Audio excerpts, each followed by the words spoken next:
Welcome to Samba Samba. Enjoy the video. In this video, I will show how to make delicious vegan caramel. First, you'll need full-fat coconut milk, a sweetener like granulated sugar or maple syrup, and a touch of vanilla extract. Combine these ingredients in a sturdy saucepan over medium heat. Stir continuously until the sugar dissolves completely, ensuring a smooth base for your caramel. This initial step is crucial for achieving the right consistency and flavor. Once your ingredients are well combined, bring the mixture to a gentle boil.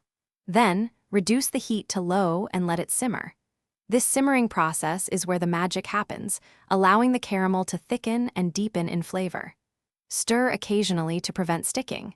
You'll notice the color changing to a rich golden brown, indicating it's almost ready. Patience here is key for a perfect result. After simmering, remove the saucepan from the heat. Now is the time to stir in your vanilla extract for that classic caramel aroma.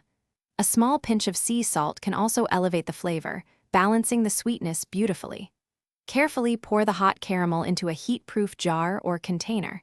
Allow it to cool completely at room temperature, which will further thicken it to a luscious, pourable consistency. Enjoy your homemade treat. Your homemade vegan caramel can be stored in an airtight container in the refrigerator for up to 2 weeks.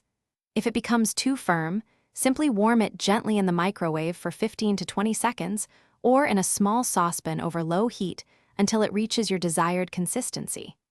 It's perfect for drizzling over desserts or enjoying by the spoonful. For more great tips and resources, including a fantastic book on personal finance, check the description below for links and other deals. Thanks for watching. Thanks for watching. Consider subscribing if we helped you.